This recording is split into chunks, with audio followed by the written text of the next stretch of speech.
জাহান্নামের জন্য আল্লাহ পাক অসংখ্য জিন এবং মানুষকে তৈরি করেছেন। ওই জাহান্নামীদের বৈশিষ্ট্য হলো ওই সমস্ত ব্যক্তি যারা তাদের চরিত্রে এমন লাহুম কুলুবুন, এদের অন্তর আছে, লা ইয়াফকাহুনা বিহা, অন্তর দিয়ে ভালো জিনিস উপলব্ধি করে না।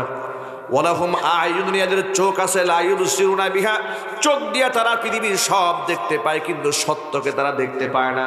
ওয়ালাহুম আযানুন লা ইয়াসমাউনা বিহা, দুনিয়ার সব তারা শুনতে পান কিন্তু সত্যের বাণী তারা শুনতে পারে না।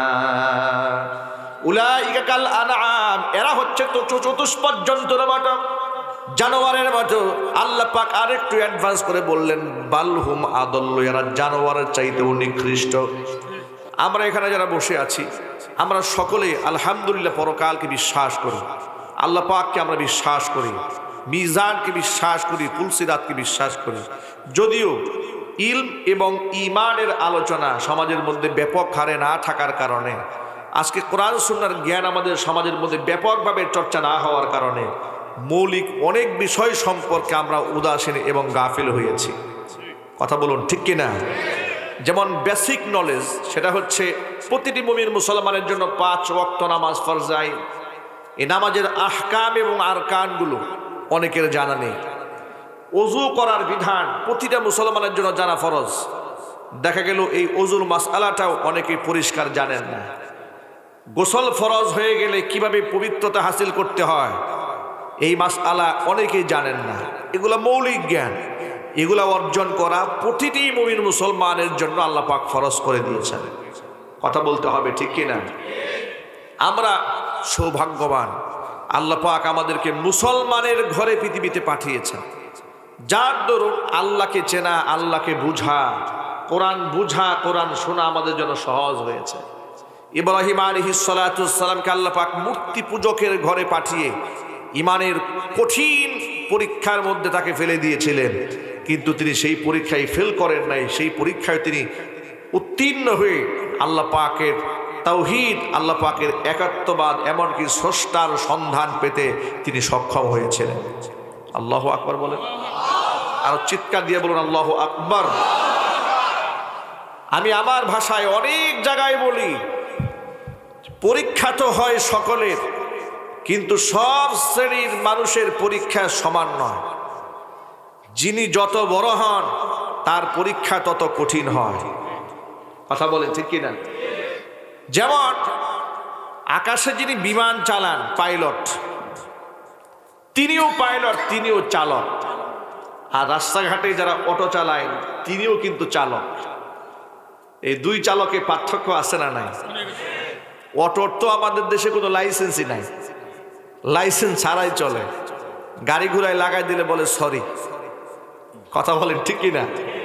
দুদিন আগে আপনার উত্তরবঙ্গে মাহফিলে যাওয়ার পথে এক অটো এসে আমার গাড়ির পেছনে ধাক্কা দিল।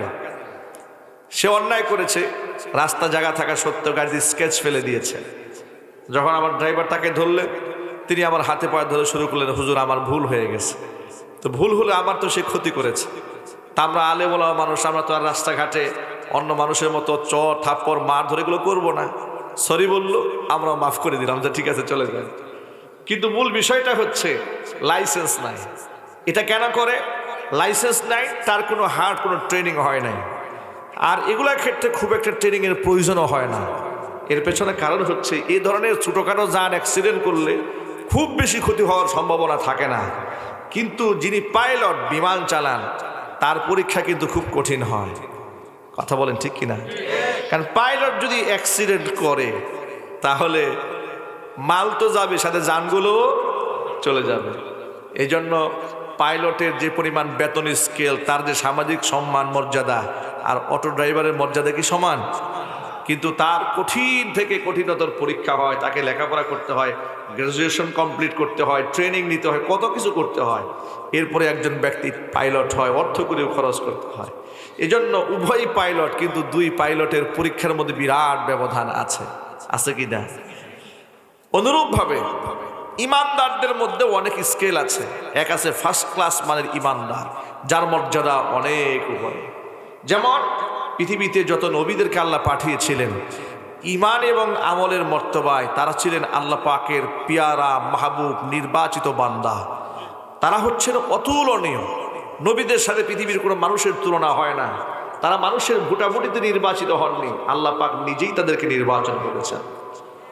আল্লাহ পাক তাদেরকে বেগুনা মাসুম রেখেছিলেন। কোনো সগীরা কবিরা জাহিরি বাতিনি ইচ্ছায় অনিচ্ছায় কোনো গুনাহ পৃথিবীর কোনো নবীর গায়ে আল্লাহ পাক স্পর্শ করতে দেননি।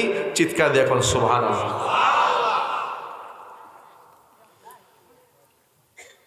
নবীদের এত সম্মান, এত মর্যাদা, এক একজন নবীর সম্মান এবং মর্যাদা এই জমিনের মধ্যে আল্লাহ পাক প্রতিষ্ঠিত করে দিয়েছিলেন। প্রত্যেক জামানার নবীকে আল্লাহ রাব্বুল আমিন তৎকালীন যুগের সবচেয়ে বেশি পাওয়ার আল্লাহ পাক দান করেছিলেন। যে জামানায় যে বিদ্যার মহোৎসব থাকতো, ওই বিদ্যায় সর্বোচ্চ পারদর্শী করে আল্লাহ পাক দুনিয়ার প্রতিটা জামানায় নবীদেরকে প্রেরণ করেছিলেন। ঈসা আলাইহিস সালাতু ওয়াস সালামের সময় চিকিৎসা বিজ্ঞানের চরম উৎকর্ষতা ছিল। আল্লাহ রাব্বুল আমিন ঈসা আলাইহিস সালাতু ওয়াস সালামকে এমন শক্তি দান করে দিলেন, পৃথিবীর অন্যান্য দার্শনিক ডাক্তারেরা চিকিৎসা দিয়ে মানুষকে যতটুকু আরোগ্য দান করতে পারে, ঈসা আলাইহিস সালাতু ওয়াস সালাম বিনা চিকিৎসায় অসুস্থ ব্যক্তির গায়ে হাত দিলে তার থেকে বেশি সুস্থতা এবং আরোগ্যতা রোগী লাভ করতে পেরেছে। মুসা আলাইহিস সালাতু ওয়াস সালামের জামানায় জাদুবিদ্যার বিরাট প্রভাব ছিল। জাদুকরেরা মানুষের সামনে কত কিছুই দেখিয়েছে, জাদুবিদ্যায় মানুষকে ভয় দেখিয়েছে। যিনি যত বড় জাদুকর ছিলেন তার মর্যাদা তৎকালীন যুগে তত বেশি ছিল। জাদু করতে সামাজিকভাবে বিরাট একটা অবস্থানও ছিল। আল্লাহ রাব্বুল আলামিন নবী মুসা কালিমুল্লাহকে লাঠি দিয়া এমন শক্তি দিয়া দিলেন, আল্লাহ পাক বললেন, মুসা হাতের লাঠিখানা ফেলে দাও। ফাইদা হিয়া হাইয়াতুম তাসা, এটা হাতের ফেলে দেওয়া লাঠি জীবন্ত সাপ হয়ে দৌড়ে করতে শুরু করে দিল। আর এই লাঠি এমন লাঠি যে তৎকালীন যুগের সমস্ত জাদুকরদের জাদুর যত সাপ ছিল সব সাপ গিলে খেয়ে ফেলে দিয়েছে। আল্লাহু আকবার। ইতিহাস তো অনেক লম্বা লম্বা, শুধু মূল দাগের কথাটা আপনাদের সামনে উপস্থাপন করছি এ কথা বোঝানোর জন্য।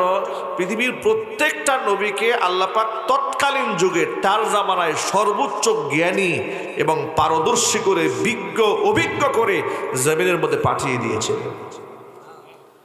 একদিক থেকে আল্লাহ পাক তাদেরকে চারিত্রিক গুণাবলী দিয়েছেন পৃথিবীর মধ্যে সর্বোচ্চ। চরিত্র মাধুরীমা, আমল আখলাক, জ্ঞান গরিমায় সর্বোচ্চ দান করেছিলেন। তারপরেও আল্লাহ পাক এক নবীর উপরে আরেক নবীর মর্যাদা আল্লাহ পাক দান করেছেন। এত পাওয়ারফুল থাকার পরেও, এত বেগুনা মাসুম থাকার পরেও ইমানদাররা ইমান আনতে গিয়ে অনেক ব্যাগ পেতে হয়েছে। এমনকি তৎকালীন যুগের লোকেরা প্রত্যেকটা নবী রাসূলদের সাথে নাফরমানি করেছে। আল্লাহ সুবহানাহু ওয়া তাআলা কোরআন মাজিদের মধ্যে বলছেন,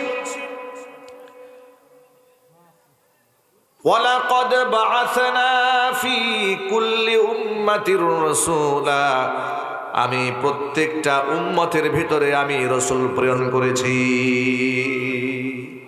এমন কোন জাতি ছিল না যে জাতির কাছে আমি রাসূল প্রেরণ করি নাই। আর প্রত্যেকটা রাসূলদের সাথে তার উম্মতের লোকেরা নাফরমানি করেছে, বিয়াদবি করেছে, গুস্তাখি করেছে।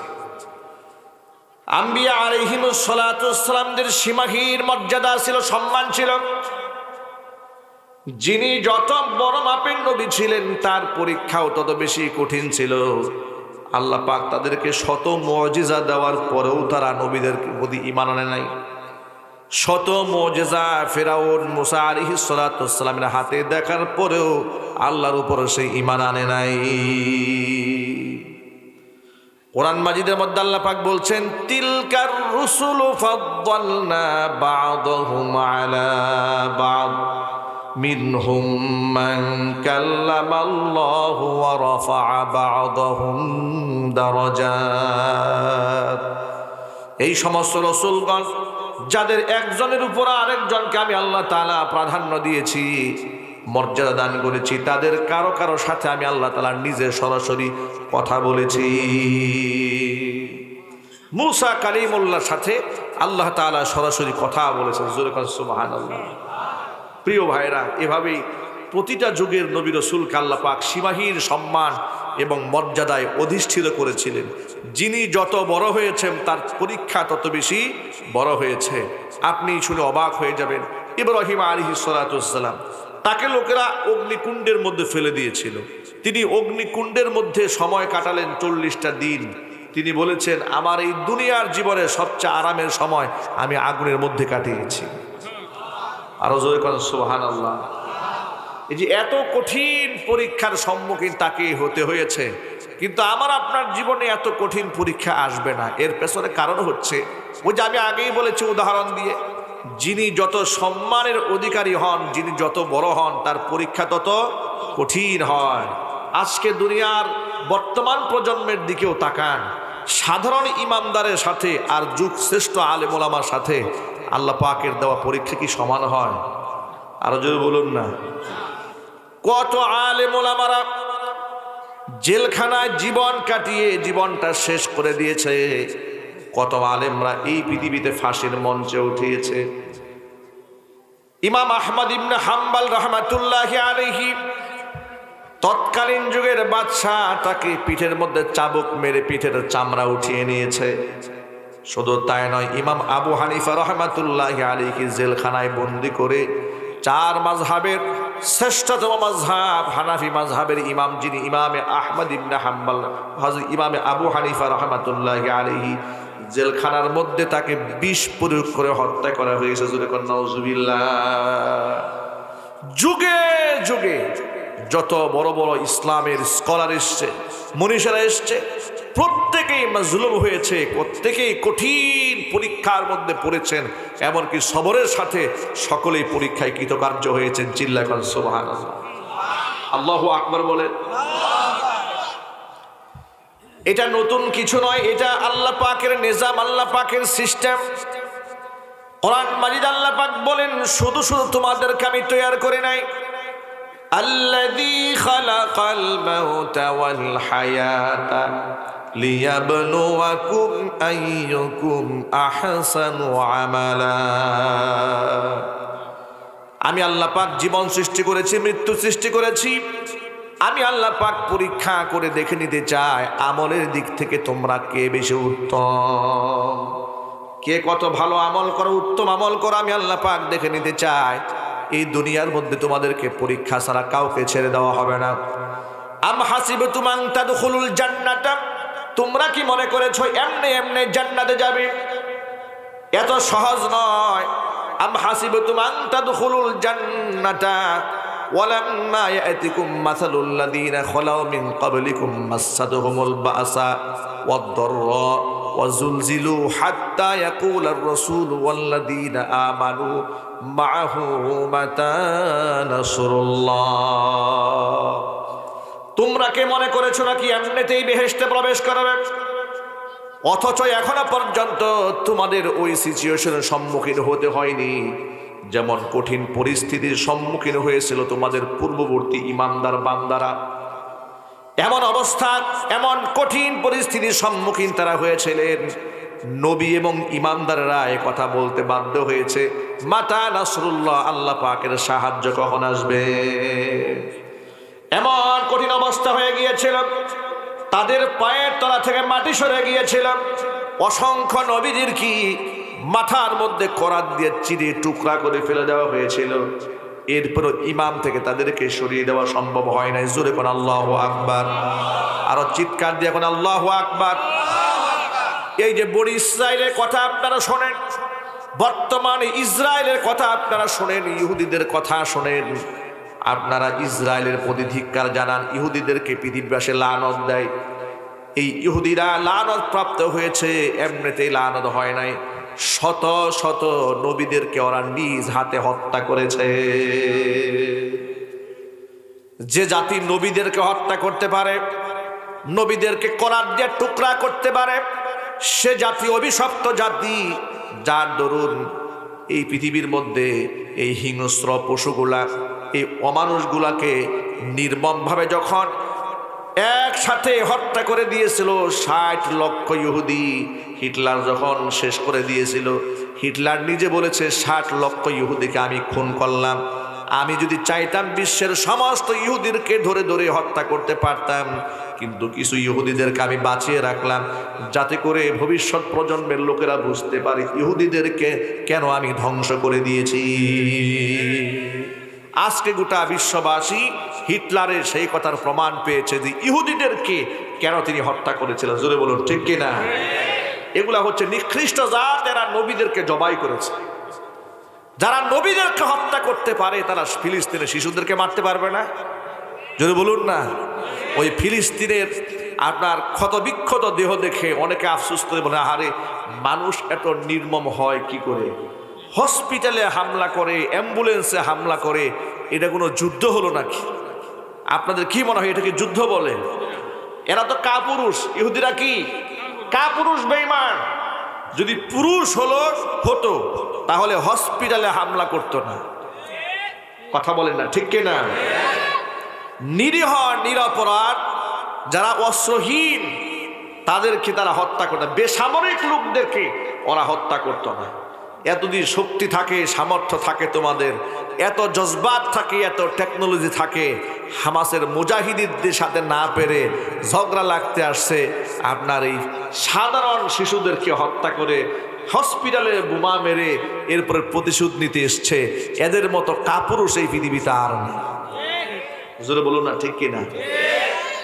অযুবক ভাইরা আমার, এই ইহুদি জাতি বড় নিকৃষ্ট জাতি। এরা নবীদেরকে হত্যা করে দিয়েছিল। এদের উপর আল্লাহর নবী ঈসা আলাইহিস সালাতু ওয়াস সালাম লানত করেছেন। এদের উপরে দাউদ আলাইহিস সালাতু ওয়াস সালাম লানত করেছেন। কোরআনে কারীমের ভাষা আল্লাহ বলছেন, লুইনাল্লাযীনা কাফারু মিন বানি ইসরাঈল আলা লিসানি দাউদ ওয়া ঈসা ইবনে মারইয়াম যালিকা বিমা আসাউ ওয়া কানু ইয়াতাদুন কানু লা ইয়াতানাহাউনা আন মুনকারিন ফাআলুহু লাবিসা মা কানু ইয়াফআলুন। বনি ইসরাইলের কাফেরদের উপর লানত। দাউদ আলাইহিস সালাতু ওয়াস সালামের ভাষায়, ঈসা আলাইহিস সালাতু ওয়াস সালামের ভাষায় তাদের উপর লানত। যালিকা বিমা আসাউ ওয়া কানু ইয়াতাদুন, কারণ তারা আগে থেকেই সীমা লঙ্ঘন করত। তারা আগে থেকেই অবাধ্য জাতি ছিল। তারা যে সমস্ত অপকর্ম এই পৃথিবীর মধ্যে করেছে, ওই সমস্ত অপকর্মের মধ্যে নিকৃষ্ট একটা অপকর্ম হচ্ছে কানু লা ইয়াতানাহাউনা আন মুনকারিন ফাআলুহু লাবিসা মা কানু ইয়াফআলুন। সমাজের মধ্যে কোনো অপকর্ম যদি হয়, একজন আরেকজনকে ওরা বাধা দেয় না। এটাকে বলা হয় ওদের নিকৃষ্ট কর্মের উদাহরণ আল্লাহ কোরআনে তুলে ধরেছেন, যে ওদের চোখের সামনে হাজারো অপকর্ম হলেও ওরা একজন আরেকজনকে অন্যায় কাজে বাধা দেয় না। ওরা যে বাধা দেয় না তার একটা প্রমাণ আপনাদের সামনে দেই। ইহুদি এবং খ্রিস্টানদের দেশগুলোতে রাষ্ট্রীয়ভাবে আইন হয়েছে পুরুষ পুরুষকে বিবাহ করবে, নারী নারীকে বিবাহ করবে। এর মানে হচ্ছে সমকামিতা, হোমোসেক্স। এটাকে তারা পারমিশন দিয়েছে। চিৎকার দেখুন নাউজুবিল্লাহ, আরো চিল্লা করেন না নাউজুবিল্লাহ। প্রিয় ভাইরা, পৃথিবীর নিকৃষ্ট প্রাণীগুলোর মধ্যে কুকুরকে গণ্য করা হয়। কথা বলেন ঠিক কিনা? পৃথিবীর নিকৃষ্ট প্রাণীর ক্ষেত্রে কাকে গণ্য করা হয়? কুকুরকে গণ্য করা হয়। আপনারা শুনে অবাক হবেন, একটি কুকুরও তার যৌন চাহিদা পূরণ করার জন্য পুরুষ কুকুরকে বাছাই করে নেয়। কথা বলুন না ঠিক কিনা বলেন? এবার কোরআনের ভাষায় শোনেন, আল্লাহ পাক বলছেন, ওয়ালাকাদ যারানা লিজাহান্নামা কাসীরাম মিনাল জিন্নি ওয়াল ইনসি লাহুম কুলুবুল লা নাবিহা ওয়া লাহুম আ'য়ুনুল লা ইউবসিরুনা বিহা ওয়া লাহুম আযানুল লা ইয়াসমাউনা বিহা উলাইকা কাল আনআমি বাল হুম আযাল্লু উলাইকা হুমুল গাফিলুন।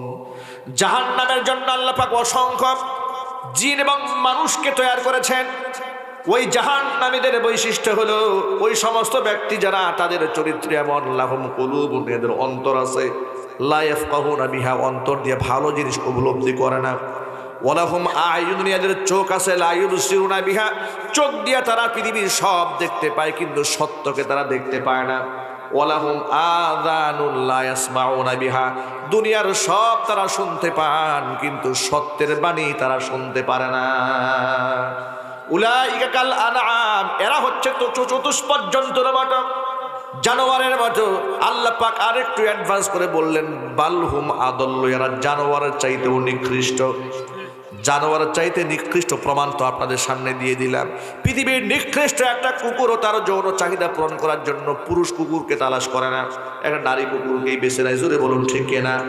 আর এরা মানুষ হয়ে আশরাফুল মাখলুকাত, সৃষ্টির সেরা হওয়ার পরেও তারা পুরুষকে বিবাহ করে, নারী নারীকে বিবাহ করে, আবার এর মধ্যে রাষ্ট্রীয়ভাবে আইন বানিয়ে নেয়। জোরে কন্যা নাউজুবিল্লাহ। কেন? কারণ একে অন্যকে তারা পাপাচার থেকে বাধা দেয় না, কোরআন বলছে। এর সবচেয়ে বড় প্রমাণ হচ্ছে ওদের ধর্মীয় গুরু আছে, খ্রিস্টানদের ধর্মগুরু আছে, ইহুদিদের ধর্মগুরু আছে না নাই? আর চিল্লায় বলো নাই? আছে। তাদেরকে বলা হয় পোপ, বলা হয় পোপ। ভ্যাটিকান সিটি থেকে বাংলাদেশে 3 বছর আগে এসেছিল খ্রিস্টানদের পুরা পৃথিবীর মধ্যে বড় ধর্মযাজক, তার নাম হচ্ছে পোপ। নাম কি? পোপ। আমি আমার ভাষায় বহুত মাহফিলে তখনও বলেছি, বাংলাদেশে পোপ আসে নাই, পাপ আসছে। পাপ, কথা বলেন। তাকে ঢাকা এয়ারপোর্টে লাল গালিচা সংবর্ধনা দেওয়া হয়েছে। সে বাংলাদেশের আলেম ওলামাদেরকে সাথে নিয়ে কিন্তু শান্তির বাণী নাকি দেশে প্রচার করেছে। নাউজুবিল্লাহ বলে। আমি অবাক হয়েছি, এই পাপের কাছ থেকে বাংলাদেশের মানুষ নসিহত শুনবে? যার সামনে কোরআন আছে, সুন্নাহ আছে, সে কি করে একটা কাফের কাছ থেকে নসিহত শুনতে পারে? চিল্লা বলে মুসলমান, ঠিক কিনা? এই পাপের কাছ থেকে কি নসিহত শুনবে?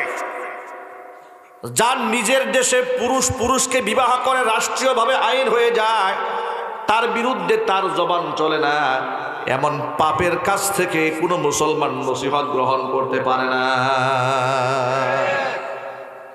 কিন্তু আল্লাহ সুবহানাহু ওয়া তাআলা মুসলিম জাতিকে শ্রেষ্ঠ জাতি বানিয়েছেন। আল্লাহু আকবার বলেন। চিল্লাবেন আল্লাহু আকবার। পক্ষান্তরে মুসলিম উম্মার বৈশিষ্ট্য দেখেন। আল্লাহ পাক বলছেন কুনতুম খায়রা উম্মাতিন উখরিজাত লিন-নাসি তা'মুরুনা বিল মা'রুফি ওয়া তানহাউনা আনিল মুনকার। তোমরাই শ্রেষ্ঠ জাতি, মানবতার কল্যাণে তোমাদের বের করা হয়েছে। তোমাদের অন্যতম বৈশিষ্ট্য হচ্ছে তা'মুরুনা বিল মা'রুফ, সৎ কাজের আদেশ দিবে, ওয়া তানহাউনা আনিল মুনকার, মানুষদেরকে অসৎ কাজ থেকে তোমরা বাধা প্রদান করবে। কোরআন মাজিদের ভিন্ন একটা আল্লাহ বলছেন ওয়ালতাকুম মিনকুম উম্মাতুন ইয়াদউনা ইলাল খায়রি ওয়া ইয়া'মুরুনা বিল মা'রুফি ওয়া ইয়ানহাউনা আনিল মুনকার ওয়া উলাইকা হুমুল মুফলিহুন। তোমাদের ভেতর থেকে এমন একটা দল থাকতে হবে যারা মানুষকে সৎ কাজের আদেশ দিবে, অসৎ কাজ থেকে বাধা প্রদান করবে, আর এরাই হচ্ছে সফল কাম। জোরে কোন আল্লাহু আকবার। এই দুটো আয়াত আপনাদের সামনে উপস্থাপন করেছে। এবার আয়াত শোনেন। লুকমান আলাইহিস সালাতু ওয়াস সালামের নামে 30 পারা কোরআনের মধ্যে একটা সূরা আছে না নাই? আরো জোরে বলেন। সূরার নাম কি? সূরা লুকমান। সূরা লুকমানের মধ্যে আল্লাহ পাক লুকমান হাকিমের দেওয়া বক্তব্যগুলো কোরআনের ভাষা আল্লাহ পাক নাজিল করে দিলেন। তিনি তার সন্তানকে ডেকে বলেন ইয়া বুনাইয়া, ও আমার বৎস, আকিমিস সালাত ওয়া আমুর বিল মা'রুফি ওয়ানহা আনিল মুনকারি ওয়াসবির আলা মা আসাবাক ইন্না যালিকা লামিন আজমিল উমুর। ও আমার ছেলে, আকিমিস সালাত, নামাজ কায়েম করো। শুধু নিজেই নামাজ পড়লে হবে না, ওয়া'মুর বিল মা'রুফ, মানুষকে সৎ কাজের আদেশ করো, ওয়ানহা আনিল মুনকার, অসৎ কাজ থেকে মানুষদেরকে নিষেধ করো, ওয়াসবির আলা মা আসাবাক, অসৎ কাজ থেকে যখন তুমি বাধা দিতে যাবে তখন তোমাদের উপর বিপদ আসবে, মুসিবত আসবে। ওই বিপদ মুসিবতের মধ্যে হতাশ হয়ে যেও না, বিপদ মুসিবতের মধ্যে ধৈর্য ধারণ করো। মুমিন মুসলমান এবং আখিরি জামানার উম্মার এটা বিরাট একটা বৈশিষ্ট্য, নিজেরা সৎ কাজ তো করবে, অন্যকে সৎ কাজের নির্দেশ দেবে, অসৎ কাজ থেকে বাধা দেবে। চিল্লাবেন আল্লাহু আকবার। আর সৎ কাজের আদেশ দিলে পৃথিবীতে শত্রু হয় না, পৃথিবীতে শত্রু তৈরি হয় অন্যায় কাজে বাধা দিলে। একটু জোরে বলতে হবে। আমি আপনাদেরকে উদাহরণ দিয়ে বলি, বাংলাদেশে হিন্দু ধর্মের লোক আছে, খ্রিস্টান ধর্মের লোক আছে, বৌদ্ধ আছে, পাহাড়ি আছে, সাঁওতাল আছে, গারো আছে, কথা বলেন, আরো কত জাতি আছে, উপজাতি আছে। প্রত্যেকটা জাতি উপজাতির ধর্মগুরু আছে না? হিন্দুদের ধর্মগুরু আছে, ব্রাহ্মণ আছে, আছে না? পুরোহিত আছে। খ্রিস্টানদের ধর্ম আপনার ফাদার আছে, আছে কি না? আছে। কিন্তু সব ধর্মের ধর্মগুরু আছে, বাংলাদেশে বসবাস করছে যুগ যুগ ধরে। আলহামদুলিল্লাহ, সাম্প্রদায়িক সম্প্রীতির সোনার বাংলাদেশ, এটা ইসলাম এবং মুসলমানদের অবদান। আলহামদুলিল্লাহ বলেন, এটা কার অবদান নাই। বাংলাদেশে অমুসলিমরা যে নিরাপত্তা নিয়ে বসবাস করছে এর ক্রেডিট একমাত্র মুসলমানদের। চিল্লাবেন আল্লাহু আকবার। পৃথিবীর কোথাও মুসলিমরা এভাবে নিরাপদ থাকে না অমুসলিম দেশে, যেভাবে অমুসলিমরা মুসলমানদের দেশে নিরাপদ থাকে। ঠিক কিনা বলেন? আমাদের বাংলাদেশে অন্য ধর্মগুরু আছে, হিন্দু ধর্মগুরু আছে, খ্রিস্টান ধর্মগুরু আছে, বৌদ্ধ ধর্মগুরু আছে। সব ধর্মগুরু থাকার পরেও 90 থেকে 95% মুসলমানের দেশের সংখ্যাগরিষ্ঠ মুসলিম ধর্মগুরু উলামারা আম্বিয়া আলাইহিমুসসালাতুসসালামের ওয়ারিস, নবী আলাইহিমুসসালাতুসসালামের ওয়ারিস যারা, সেই সমস্ত আলেমরাই সব সময় মামলা মুকদ্দমা জেল জরিমানার সম্মুখীন হন। অমুসলিম ধর্মগুরুদের বিরুদ্ধে কোনো মামলা হয় না। কথা বলুন না, ঠিক কিনা? এর হেতুটা আপনাদের বুঝতে হবে, তখনই আপনাদের কাছে মূল বিষয়টা ফোকাস হয়ে যাবে। এর কারণ হচ্ছে আমাদের ধর্মগুরুদের প্রতি বাপ রাম সাম্রাজ্যবাদ নাস্তিক্যবাদ এরা ক্ষিপ্ত হয় কেন? এই ক্ষিপ্ত হওয়ার পেছনে মূল কারণ হচ্ছে আমাদের ধর্মীয় বৈশিষ্ট্যই হচ্ছে অন্যায়ের বাধা দেওয়া। কথা বলেন, ঠিক কিনা? আমাদের উলামারা অন্যায় দেখে বসে থাকতে পারে না। আমাদের উলামারা ইমানি দায়িত্ব হিসেবে অন্যায়ের প্রতিবাদ জানায়। পক্ষান্তরে অমুসলিম ধর্মগুরু যারা আছে তাদের ধর্মে হয়তো অন্যায়ের বাধা দেওয়ার সিস্টেম নাই, এই জন্য তারা চুপ থাকে। আর যে ব্যক্তি চুপ থাকে সে তো নিরাপদ থাকবেই। কথা বলতে হবে, ঠিক কিনা? কিন্তু পক্ষান্তরে মুসলিম ধর্মগুরু যারা আছে, আলেম ওলামা যারা আছে, তাদের এটা নৈতিক দায়িত্ব, অন্যায় কাজে বাধা দিতেই হবে। অন্যায় কাজে যদি আলেমরা বাধা না দেয় এই জমিনকে আল্লাহ উল্টায় দেবে। তার ওসিলাই সিন্নি খাইলা মোল্লা চিল্লা না। কথা বলে না, ঠিক কিনা? বলে বিরাট একটা সোনার দেশে বসবাস করছি, আযাব নাই, গজব নাই, করোনা অন্য দিক থেকে যায়, জলোচ্ছ্বাস অন্য দিক থেকে যায়, আমাদের ডরে করোনা আসে না। বলে নাই? কথা বলে নাই? কিছুদিন আগে বলেছে আমরা এমন প্রতিরক্ষা ব্যবস্থা গ্রহণ করেছি যে ঝড় আমাদেরকে হানা দিতে সাহস পায় না। এত বড় কুফরি কথা, এত বড় শিরকি কথা একটা রাষ্ট্রের সর্বোচ্চ ব্যক্তির মুখ থেকে বের হয় কি করে? তার ওসিলাই সিন্নি খাইলা মোল্লা চিল্লা না। এদেশে লক্ষ লক্ষ মসজিদ আছে, মাদ্রাসা আছে, এতিমখানা আছে, তাহাজ্জুদের সময় অসংখ্য মানুষের চোখের পানি ঝরে। হয়তো আল্লাহ রাব্বুল আলামিন এই কোরআনের ওসিলায়, এই সমস্ত নেককার বান্দাদের ওসিলায় দেশকে টিকিয়ে রেখেছেন। যদি বলুন না, ঠিক কিনা? তাদেরকে তোমরা জাতির বোঝা বানিয়ে রেখেছ। এখন আমার প্রশ্ন হচ্ছে, অমুসলিম ধর্মগুরুদের মতো মুসলিম ধর্মগুরুরাও যদি চুপ থাকতেন তাহলে তাদেরও দেখতেন যে হাদিয়া তোহফার কোনো অভাব থাকতো না। হ্যাঁ, তাদের হাদিয়া আছে। তো আলেমদের মধ্যে দুইটা শ্রেণী আছে, এক হচ্ছে সুবিধাবাদী আলেম, আরেক হচ্ছে হকপন্থী আলেম। এক হচ্ছে ওলামায়ে সুফ, এরা হচ্ছে দুষ্ট প্রকৃতির আলেম, যারা দুনিয়ার সুবিধা ভোগ করার জন্য তারা পৃথিবীর সমস্ত অন্যায়কে মেনে নিয়ে তাদের পক্ষে ফতোয়া দেয়। এরকম আলেম নাই সমাজে? আরো জোরে বলুন না, নাই? কিছুদিন আগে বাংলাদেশের এক আলেম বলেই ফেললেন একজনকে, আপনি তো একজন জান্নাতি নারী। এই আলেমকে কে জান্নাতি কে জাহান্নামী এটা বলার সাহস, হিম্মত, ক্ষমতা, অধিকার পৃথিবীর কোনো মানুষের আছে? আর চিল্লাই বলুন। আপনি জান্নাতিও বলতে পারবেন না, জাহান্নামীও ডিরেক্টলি বলতে পারবেন না। এভাবে বলতে পারেন যে এটা হচ্ছে জান্নাতি ব্যক্তিদের কাজ, এটা জাহান্নামীদের কাজ। ঈমান হারা হয়ে মরলে জাহান্নামী হবে, এভাবে বলা যেতে পারে। কথা বলুন না, ঠিক কিনা? আপনারা শুনে অবাক হবেন, হাদিসের মধ্যে এসেছে, তাকদীর অধ্যায়ে এসেছে, পৃথিবীতে এমন অনেক ব্যক্তি আছে অসংখ্য পাপের মধ্যে ডুবে থাকে, কিন্তু আল্লাহ পাক ওর ভাগ্যে জান্নাত লিখেছেন। ও ইন্তেকালের আগে সে ভালো আমল করে, ভালো আমল করে করে জান্নাতি হয়ে দুনিয়াতেই বিদায় হয়ে যায়। আরো আসতে সুবহানাল্লাহ পড়েন। আবার পৃথিবীতে এমন অসংখ্য ব্যক্তি আছে যার কপালে জাহান্নাম আছে, অসংখ্য ভালো আমল করার পরেও সে সময় এসে জাহান্নামের কাজগুলোই সে করতে থাকে, ঈমান হারা হয়ে দুনিয়া থেকে বিদায় হয়ে সে জাহান্নামী হয়ে যায়। এই জন্য আপনি যে বললেন আপনি অমুকে জান্নাতি জাহান্নামী বলার রাইট আপনাকে দিয়েছে কে? কে দিয়েছে আপনাকে? কতজন মানুষ হত্যা করলে জান্নাতি হওয়া যায়? কতজন আলেমকে জেল খাটালে জান্নাতি হওয়া যায়? কতজন আলেমের স্ত্রীকে বিধবা বানালে জান্নাতি হওয়া যায়? সেটা ওই আলেমকে আগে জানাতে হবে। চিল্লা বলো মুসলমান, ঠিক কিনা? এগুলা হচ্ছে ধান্দাবাজ আলেম, লেবাসদারে আলেম। এরা যুগ যুগ ধরে ইসলামের সবচেয়ে বড় ক্ষতি করেছে। দেশের মধ্যে যখন কুফরি হয়, শিরিক হয়, এদের জবানে জীবনে কোনো প্রতিবাদ দেখবেন না। বাংলাদেশে যখন মূর্তি বিরোধী আন্দোলন হয়েছিল, ভাস্কর্য বিরোধী আন্দোলন হয়েছিল, আচ্ছা মূর্তি বিরোধী আন্দোলন করা কি হাতে গোনা 5 জন মানুষের দায়িত্ব না গোটা মুসলিম উম্মার দায়িত্ব? চিল্লায় বলে।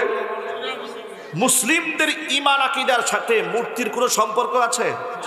আরো আসতে বলেন না কেন? সম্পর্ক আছে। এবার আল্লাহর নবীর বক্তব্য শোনেন। নবীজি কি বলেন? হুজুর বলেন, ইন্নামা আনা বুইসতু লিকাসরিল আসনাম, এই পৃথিবীতে আমি নবীজি প্রেরিত হয়েছি মূর্তিগুলাকে ধ্বংস করে দেওয়ার জন্য। নবীজি বললেন মূর্তি ধ্বংস করার জন্য দুনিয়াতে আমি এসেছি। তার প্রমাণ নবীজি নিজেই রেখেছেন। মক্কা বিজয় হওয়ার পরে লাঠির ইশারা দিয়ে 360 খানা মূর্তি নিজ হাতে ভেঙে টুকরা টুকরা করে দিয়েছেন। কথা বলতে হবে, ঠিক কিনা? সেখানে তারা ইব্রাহিম আলাইহিস সালাতু ওয়াসসালামের মূর্তি বানিয়েছিলেন। পুত্র ইসমাইল আলাইহিস সালাতু ওয়াসসালাম মূর্তি বানিয়েও কাবা ঘরের মধ্যে ঢুকিয়ে রেখেছিল। ইব্রাহিম আলাইহিস সালাতু ওয়াসসালাম কি ইব্রাহিম আলাইহিস সালাতু ওয়াসসালামের মূর্তিটা কি মুহাম্মদ সাল্লাল্লাহু আলাইহি ওয়াসাল্লাম মুহাব্বতের সাথে ভালোবেসে রেখে দিলেন নাকি? না, ভেঙে টুকরা টুকরা করে দিলেন। টুকরা টুকরা করে দিয়েছেন। এর মানে হচ্ছে মুসলমানরা মূর্তি গড়তে পারে না, মূর্তি ভাঙতে জানে। আজকে এই বক্তব্যটা, কোরআনে কারিমের এই বক্তব্য, হাদিসের এই বক্তব্যটা যখন বাংলাদেশের উল্লেখযোগ্য কিছু উলামারা দিলেন, তখন তারা জালেমের চক্ষুশূলে পরিণত হলেন, তারা মাজলুম হলেন, তারা কারারুদ্ধ হলেন। তখন এই সমস্ত পেট পূজারীরা বিভিন্ন পদ পদবি দখল করার জন্য ওই জালেমদেরকে জান্নাতের সার্টিফিকেট দিয়ে দিল। এত সহজ বেসতে যাওয়া? মামুবাড়ির মোয়া পেয়েছেন। অযুবক ভাইয়েরা আমার, মূল কথায় ফিরে আসি এবার। সকল ভাইদেরকে কথাটা ভালো করে মনে রাখতে হবে। এই পৃথিবীতে ইমানদার বান্দাদের জীবনে কঠিন পরীক্ষা আছে না নাই? আরো জোরে বলতে হবে, আছে না নাই? ইমানদার মানেই তার জীবনে পরীক্ষা আসবে। পরীক্ষা ছাড়া আল্লাহ রব্বুল আলামিন কোনো ব্যক্তিকেই ছেড়ে দেবেন না। যিনি যত বড় হবেন তার ইমানের তত বেশি কঠিন পরীক্ষা হবে, এমনকি তার মর্যাদাও আল্লাহ তত বাড়ায় দিবেন। সুবহানাল্লাহ বলেন। নবী করিম সাল্লাল্লাহু আলাইহি সাল্লাম বলেছেন, এই পৃথিবীতে সমস্ত নবীরা দ্বীনের জন্য যতটুকু কষ্ট পেয়েছে, আমি মুহাম্মদ সাল্লাল্লাহু আলাইহি সাল্লাম তার চেয়ে বেশি কষ্ট পেয়েছি।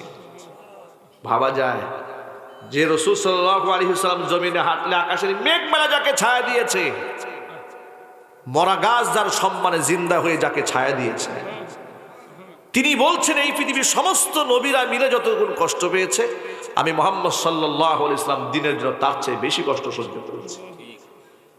অযুবক ভাইরা আমার, প্রিয় মা বোনেরা আমার বক্তব্যগুলো যাদের কর্ণকুহরে পৌঁছে যাচ্ছে তাদের জ্ঞাতার্থে বলতে চাই, আল্লাহ সুবহানাহু ওয়া তাআলা এই পৃথিবীর মধ্যে ইসলাম নামক দৌলত দিয়ে আল্লাহ পাক আমাদের সম্মানিত করেছে। ইসলাম ছাড়া অন্য কোনো কিছু আমরা মানব না, মানতে পারি না।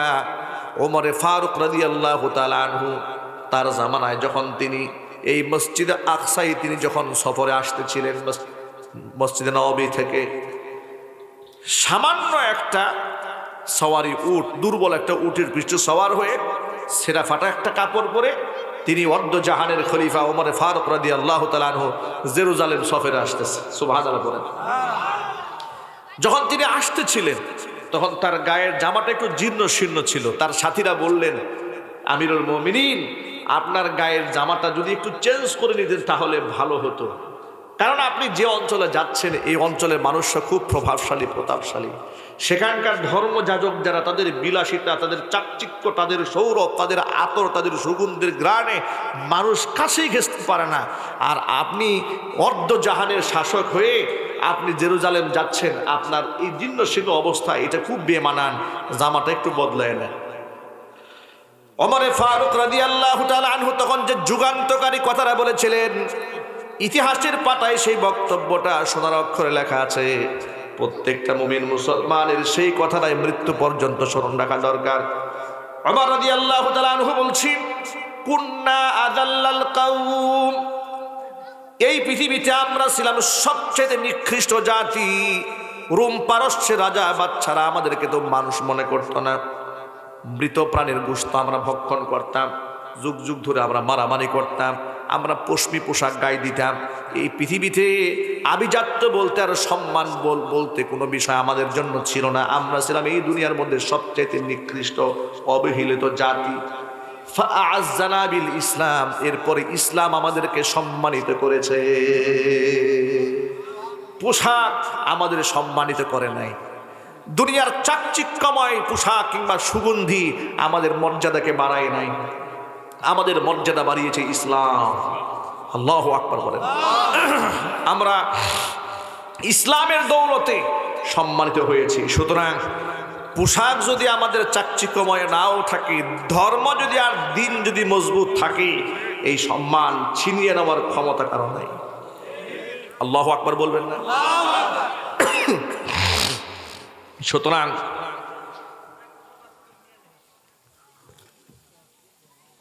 ঠান্ডা হয়ে গেছে, গরম চালিয়ে। সুতরাং প্রিয় ভাইরা, ইসলাম যদি আমরা ধরে রাখতে পারি, আমাদের সম্মান কেউ ছিনিয়ে নিতে পারবে না। আমরা বাংলাদেশের অধিকাংশ মানুষ মুসলমান হওয়ার পরেও আমরা কি সেই সম্মানটা ধরে রাখতে পেরেছি? জোরে বলুন। আমরা ইসলামে সম্মান না খুঁজে সম্মান খুঁজেছি পশ্চিমা কালচারে। কথা বলেন। সম্মান খুঁজেছি ইউরোপ স্টাইলে, যার কারণে লাঞ্ছনা এবং অপমান আমাদের গলার মধ্যে আল্লাহ পাক ঝুলিয়ে দিয়েছে।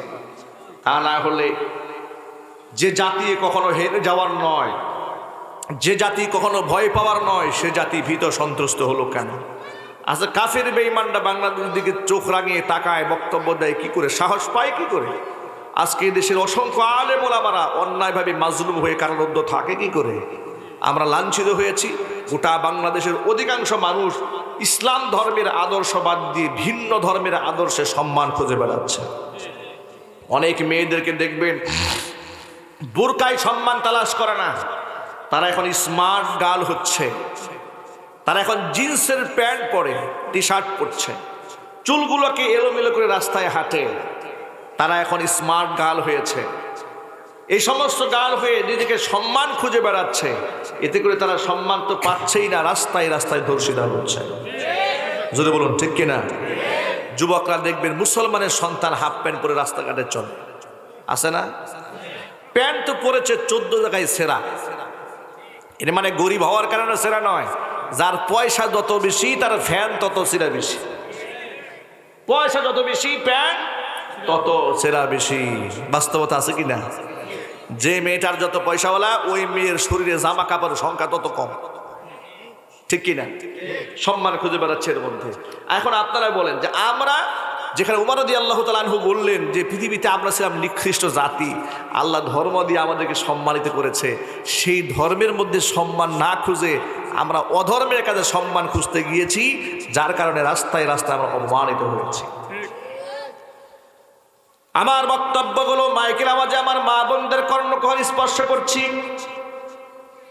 মা বোনদের জ্ঞাতার্থে বলছি, মায়েরা বোনেরা, নবী করিম সাল্লাল্লাহু আলাইহি সাল্লাম বলেছেন, সিনফানি মিন আহলিন নারি লাম আরাহুমা, এই দুনিয়াতে জাহান্নামের দুইটা শ্রেণী আছে যাদেরকে আমি নবীজি আমার জামানায় দেখি নাই।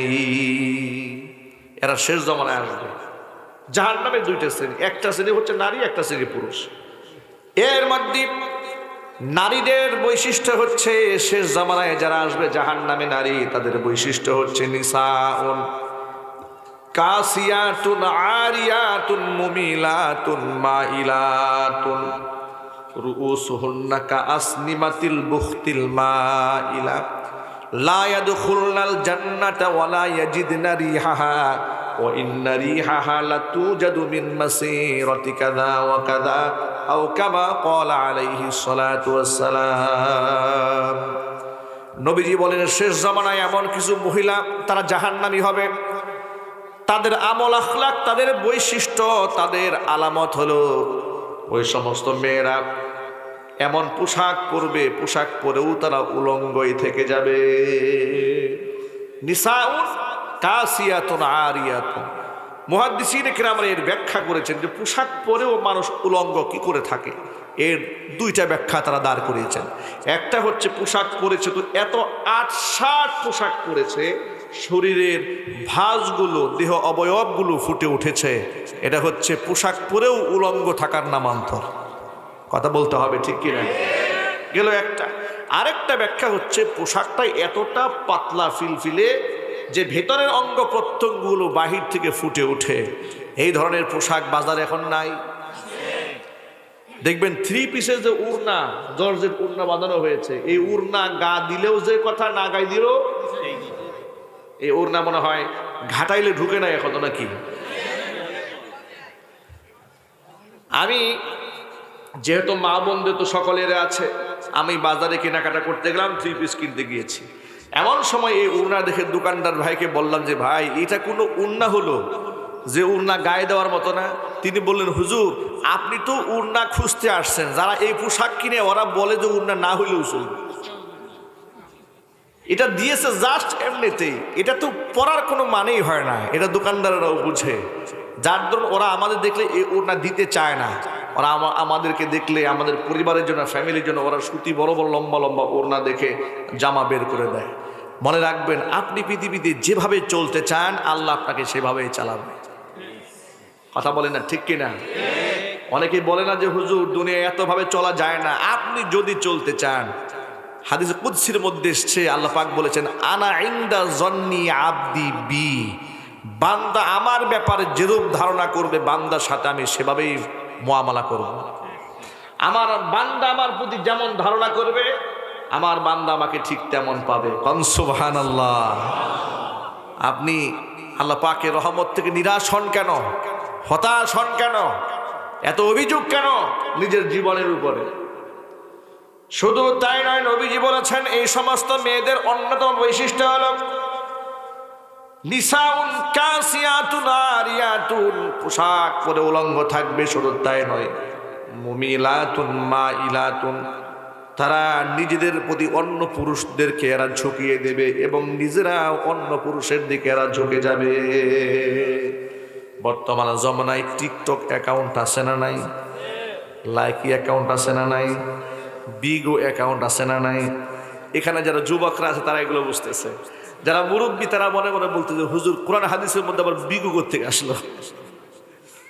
কোরআন হাদিসের মধ্যে এগুলো কোত্থেকে এসছে? এটা যারা ইয়াং জেনারেশন যুবকরা বসে আছে তারা জানে যে লাইকি অ্যাকাউন্ট কাকে বলে, টিকটক অ্যাকাউন্ট কাকে বলে, বিগো অ্যাকাউন্ট কাকে বলে। এই অ্যাকাউন্টগুলো খুলে খুলে মেয়েরা খুব সুন্দর করে সেজে গুজে শর্ট ভিডিও বানায়, নিজেকে খুব চিত্তাকর্ষক করে। এমনিই তো একেবারে চেহারা হয়তো কুচ্ছেদ কালো বর্ণের ফিল্টার টিল্টার মেরে যুবকদের সামনে বিশ্ব সুন্দরী সেজে ধোঁকা দিয়া ওদের চরিত্রকে শেষ করে দেয়। বাস্তবতা আছে না নাই? কিয়ামতের আলামত রাসূল বলেছেন, এদেরকে আমি দেখি না আমার জীবদ্দশায়। সুবহানাল্লাহ বলেন। এমন এমন জমানা নবীজি কায়েম করতে সক্ষম হয়েছিলেন যে এমন বেহায়া মহিলার সংখ্যা পৃথিবীতেই ছিল না। আল্লাহু আকবার। এই মহিলাগুলা কিয়ামতের আগে আসবে, অলরেডি এরা চলে আসছে, না বাকি আছে এখনো? এরা নিজেরাও ঝুঁকে অন্যদেরকেও নিজের উপরে ঝুঁকিয়ে দেয়। এমনকি আমাদের বাংলাদেশের মিডিয়াতে এই সমস্ত অপকর্মের কোনো সমালোচনা হয় না, বরং প্রশংসা হয়। এরা কি বলে জানেন? প্রেমের টানে আমেরিকান তরুণী বাংলাদেশে। কথা বলেন। প্রেমের টানে টাঙ্গাইলের মেয়ে যশোরের মেয়ে একসাথে হয়ে গেছে। নাউজুবিল্লাহ বলেন। এগুলা পত্রপত্রিকায় লেখা হয়, মানে কোনো সমালোচনা নয়, অত্যন্ত শ্রদ্ধার সাথে, মানে অত্যন্ত ভালো কাজ হয়েছে। আমেরিকা থেকে মেয়ে একটা অবৈধ প্রেম করে চলে আসছে, বাংলাদেশ থেকে একজনে চলে গেল, কিংবা টাঙ্গাইল জেলা থেকে অন্য জেলায় চলে গেছে। এটাকে খুব মজা করে সংবাদ মাধ্যমে প্রচার করা হচ্ছে। কিন্তু জেনা ব্যভিচার যে সমাজের মধ্যে সয়লাব হয়ে যাচ্ছে, এর মাধ্যমে যে অসংখ্য যুবকদের ঈমান আমল আখলাক ধ্বংস হয়ে যাচ্ছে, সেদিকে কেউ খোঁজখবর রাখছে না। যদি বলুন ঠিক কিনা? কারণ হচ্ছে নবী করিম সাল্লাল্লাহু আলাইহি সাল্লাম বলেছেন যে কিয়ামতের আগে জেনা ব্যভিচার সমাজে সহজলভ্য হবে, বিবাহ কঠিন হয়ে দাঁড়াবে। আজকে তো সেই জমানায় চলে আসছে। এখন দেখবেন বিবাহের ক্ষেত্রে রেস্ট্রিকশনের কোনো অভাব নাই। বিবাহ করতে যাবেন, 18 বছর পূর্ণ হতে হবে, 21 বছরের সার্টিফিকেট লাগবে, তা না হলে বিবাহ আপনি করতে পারবেন না। পক্ষান্তরে 13 বছর, 14 বছর, 16 বছর, 17 বছরে অবৈধ প্রেম করতে চুকায়া বাধা দেওয়ার কেউ নাই। কথা বলুন না, ঠিক কিনা বলেন? সব বাধা বিবাহের মধ্যে এসে জেনা ব্যভিচার সহজ হয়ে গিয়েছে, বিবাহ কঠিন হয়ে করে দেওয়া হয়েছে। যুবক ভাইয়েরা আমার, মা বোনেরা আমার, যাদের এখানে আওয়াজ যাচ্ছে তাদেরকে সতর্ক করার জন্য বলি, নবীজি বলেছেন রুউসুহুন্না কাআসনিমাতিল বুখতিল মাইলা। এই সমস্ত মেয়েদের আরেকটা বৈশিষ্ট্য হলো এদের মাথার চুলগুলাকে এরা উঁচা বানায়া রাখবে। বুখতি উটের কুজের মতো। কিসের মতো? উটের পিঠে এরকম একটা চুজ থাকে না, এর কি বলে? কুজ বলে। এই কুজের মতো তাদের মাথার চুলটা উঁচা করা থাকবে। এই উট যখন হাঁটে তখন উটের কুজটা ডানে বামে, দুলটাও এদিকে ডানে বামে দুলতে থাকবে। নবী করিম সাল্লাল্লাহু আলাইহি ওয়াসাল্লামের 1500 বছর আগের ভবিষ্যৎবাণী হাদিসটা পড়লে মনে হয় যে হুজুরের সামনে শেষ জামানার চিত্র একদম ছবি আকারে তুলে ধরা হয়েছে। কথা বলেন ঠিক কিনা? মানে এমন ভাবে বাস্তবতার সাথে কথাগুলো মিলে যাচ্ছে, মনে হয় নবীজি দেখে দেখে দেখে দেখে বলছেন যারা এভাবে চলবে, এই সমস্ত মেয়েরা লা ইয়াদখুলুল জান্নাতা, এরা তো জান্নাতে প্রবেশ করবে না। ওয়ালা ইয়াজিদিনা রিহাহা, জান্নাতের খুশবু এরা নাকের মধ্যে পাবে না। অথচ জান্নাতের খুশবু পাওয়া যাবে এত এত মাইল দূর থেকে। অন্য হাদিসে পাওয়া যায় যে জান্নাতের খুশবু পাওয়া যাবে কমপক্ষে 40 বছরের দূরত্ব থেকে। সুবহানাল্লাহ। সুতরাং এই ব্যাপারে আল্লাহ পাক আমার মা বোনদেরকে সতর্ক হওয়ার তৌফিক দান করেন। সতর্ক শুধু মা বোন না হলে চলবে, আমাদের সতর্ক হতে হবে না? এই যে মেয়েরা এমন অশ্লীল অবস্থায় চলে, উচ্ছৃঙ্খলতা করে চলে, এই জন্য কি দায়ী শুধুমাত্র মেয়েদের? বাবাদের কোনো দায়িত্ব নাই, স্বামীর কোনো দায়িত্ব নাই, বড় ভাইদের কোনো দায়িত্ব নাই, সমাজপতি যারা তাদের কোনো দায়িত্ব নাই, রাষ্ট্রের কোনো দায়িত্ব নাই। সবার ক্ষেত্রে দায়বদ্ধতা আছে। মনে রাখবেন কিয়ামতে আল্লাহর আদালতে সকলকেই জবাবদিহিতা করতে হবে। এখানে যারা বসে আছেন, বাবা যারা আছেন, তারা ভালো করে মনে রাখেন, কন্যা সন্তান জান্নাতে যাওয়ার ওসিলা হবে কিয়ামতের মাঠে। সুবহানাল্লাহ বলেন। নবীজি বলেছেন মানবু তুলিয়া মিন হাদিহিল বানাতি কুন্না লাহু সিতরাম মিনান নার। কন্যা সন্তান দ্বারা যে বাবা মা দুনিয়ার মধ্যে পরীক্ষিত হবে, এর মানে কন্যা সন্তান যাদের হবে কিয়ামতের ময়দানে এই সন্তানগুলা বাবা মা যেন জাহান্নামের আগুনে না যায়, সামনে ঢাল হয়ে দাঁড়িয়ে যাবে। সুতরাং সেই কন্যা সন্তান এমন যেন না হয় আমার আপনার জাহান্নামে যাওয়ার কারণ হয়। আমার মেয়েটা যখন বালেগা হচ্ছে, সেই খবর তো বাহিরের লোক জানার আগে সবার আগে আমরা জানি। কথা বলেন না? একটা মেয়ে উপযুক্ত হয়েছে, বাহিরের লোকেরা জানার আগে মা, ঘরের মা আগে জানেন। জানেন না? তিনি তার বালেগা উপযুক্ত মেয়েটাকে পর্দাহীনভাবে রাস্তায় ছেড়ে দেন কি করে? তার উপযুক্ত মেয়েটাকে আপনার এই বিভিন্ন অনুষ্ঠানের সময় আপনার সাজিয়ে গুজিয়ে পরপুরুষের সামনে হায়নাদের সামনে ছেড়ে দেন কি করে? তার উপযুক্ত মেয়েটাকে আমাদের গ্রামগঞ্জে আছে যে আপনার গায়ে হলুদের অনুষ্ঠানের নামে, বিবাহের অনুষ্ঠানের নামে কত যে অনুষ্ঠানে ইদানিং নতুন নতুন বের হয়েছে। সুন্নতে খতনা, এটাও নাকি একটা অনুষ্ঠান। নাউজুবিল্লাহ বলেন, নাম দিয়েছে সুন্নতে খতনা। এটা সুন্নতে খতনা, এটা বেদাত এই অনুষ্ঠান। আল্লাহ নবী সাল্লাল্লাহু আলাইহি সাল্লাম থেকে, ইব্রাহিম আলাইহিস সালাম থেকে সুন্নতে খাতনা আছে, খাতনা করা সুন্নত, কিন্তু এটাকে আনুষ্ঠানিকভাবে দাওয়াত দিয়ে খাওয়ানো, এটা আবার কোন সুন্নত? এটা কোন ধরনের সুন্নত যে এটা কেটে সবার সামনে ডিসপ্লে করতে হবে? এটা কোনো মাসালা হলো নাকি? যে শরমের কথা বলুন, ঠিক কিনা? এটা একটা অনুষ্ঠান হয়ে গেছে। আর নির্লজ্জ জাহিলি যুগের মতো এখন ইদানিং দেখতে পাচ্ছি নতুন একটা অনুষ্ঠান শুরু হয়েছে। সেটা কি? এটা হচ্ছে ম্যারিজ ডে, বিবাহ বার্ষিকী। বুড়া বেটা বুড়া বুড়ি, নানি নাতনি হয়ে গেছে, নানি হয়ে গেছে, দাদি হয়ে গেছে, এগুলা নাতি নাতকুরদেরকে নিয়ে বাসরঘর সাজায় নিজেদের জন্য। নাউজুবিল্লাহ বলবেন না? নির্লজ্জতার তো একটা সীমা থাকা উচিত, লজ্জা হওয়া উচিত। এগুলা কি সমাজে আছে না নাই? বিশেষ করে দেখবেন শিক্ষিত সমাজ যত বেশি শিক্ষিত হচ্ছে তত বেশি অমানুষ হচ্ছে, ধর্মীয় জ্ঞান নাই। আল্লাহ পাক আমাদের হেফাজত করুন, জোরে কোন আমিন। সুতরাং আমি যা বলতে চেয়েছিলাম যে গার্জিয়ানদের দায়বদ্ধতা আছে। আপনার মেয়ে উপযুক্ত হয়েছে, এই খবর আপনার কানে সবার আগে আছে, সুতরাং সাবধান হয়ে যান। উপযুক্ত মেয়েকে পর্দা ছাড়া ঘরের বাহিরে যেতে দেবেন না। ইনশাল্লাহ বলেন, জোরে বলুন ইনশাল্লাহ। কি সাহস নাই? পরে বলুন না, সাহস নাই? কোনো গায়ে হলুদের অনুষ্ঠানে বেগানা পুরুষের সামনে নিজের মেয়েকে পাঠাবেন না, যদি ব্যক্তিত্ব থাকে, যদি শরম থাকে। আর শরম লজ্জা যদি না থাকে তাহলে তার ঈমান নেই। ঈমান না থাকলে সে যা মনে চায় তাই করতে পারে। কথা বলুন, ঠিক কিনা? আরেকটা কথা বলি, কষ্ট পাচ্ছেন আপনারা? আমাদের দেশে প্রাইভেট টিচার রাখে, পুরুষ রাখে না, টিউশনি করায়। উপযুক্ত মেয়েকে প্রাইভেট পড়াচ্ছে বিশ্ববিদ্যালয়ের এক উপযুক্ত ছেলে। এক রুমের মধ্যে বসিয়ে দিয়েছে, বলে বাবা মেয়েটাকে একটু ভালো করে দেখে শুনে পড়ায়। উনি মনে মনে চিন্তা করে যে আমাকে ভালো করে দেখতে বলছে, দেখতে অসুবিধা কি? উনি ভালো করে দেখে, কিন্তু এই লোকটা এ কথা জানে না, চিন্তাও করলো না। নবী করিম সাল্লাল্লাহু আলাইহি সাল্লাম বলেছেন, লা ইয়াখলুওয়ান্না রাজুলুম বিইমরাআতিন ইল্লা সালিতুহুমা শাইতান। কোন একটা রুমের মধ্যে একটা ছেলে একটা মেয়ে যখন একসাথে বসে, তখন এরা আর দুজন থাকে না, মাঝখান দিয়ে একটা ঢোকে। ওটার নাম কি? ওটার নাম কি? এই শয়তান শুধু ঢুকেই না, যতক্ষণ এদের মধ্যে জিনা ব্যভিচার সংগঠিত না করে ততক্ষণ সরে না। সুতরাং এই জিনার পরিবেশ তো বাবা মা তৈরি করে দিয়েছে। কথা বলতে হবে, ঠিক কিনা? এখন সন্তান যদি চরিত্র হারিয়ে ফেলে, দায়িত্ব তো বাপ মা। সুতরাং কিয়ামতের ময়দানে আল্লাহর কাছে যদি আসামির কাঠগড়ায় দাঁড়াতে মনে না চায়, সন্তানদের ওসিলায় যদি জান্নাতে যেতে মনে চায়, তাহলে সন্তানদেরকে পর্দায় রাখো, আল্লাহ কবুল করেন। আর যে সমস্ত স্বামীরা স্ত্রীদেরকে বেপর্দায় চালায়, ফেসবুকে ছবি দেয়, এমন স্বামী নাই? নতুন নতুন বিবাহ করে আসছে, ফেসবুকে ছবি দিয়া বলে, প্রিয় বন্ধুরা আপনাদের নতুন ভাবি। কথা বলতে হবে, ঠিক কিনা? এরপরে ফেসবুকে সারা দুনিয়ার মানুষ তার ভাবির দিকে রহমতের নজরে তাকাচ্ছে। ও ভাবিকে সেই লাগছে। কি বলেন আপনারা?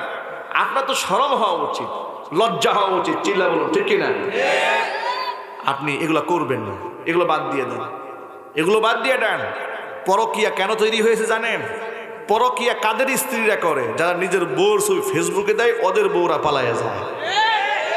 কথা বলেন, ঠিক কিনা? সবার বউ কিন্তু পালায় না।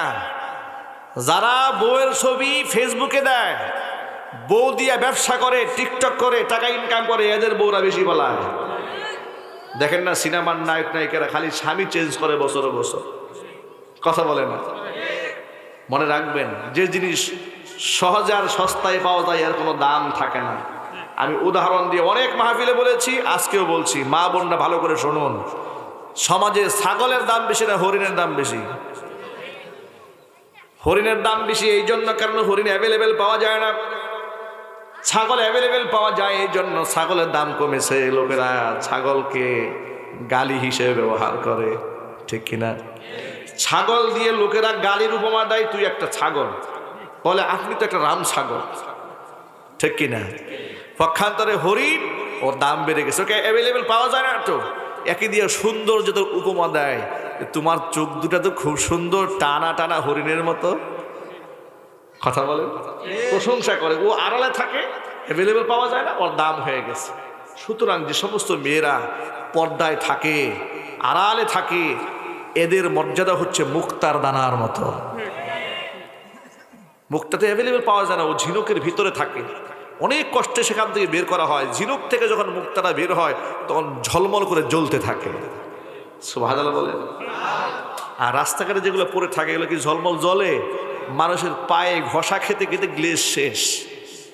ঠিক যে সমস্ত মেয়েরা পর্দায় থাকে, আল্লাহ পাক তাদের মধ্যে নূর ঢেলে দেন, তাদের সংসারে আল্লাহ পাক রহমত দেন, সংসারে আল্লাহ পাক বরকত ঢেলে দেন। সুতরাং আল্লাহ পাক আমার মা বোনদেরকে সতর্ক হওয়ার তৌফিক দান করে। যারা যুবক ভাইরা আছেন আল্লাহ পাক তাদেরকে সতর্ক হওয়ার তৌফিক দান করে। জোরে কোন আমিন।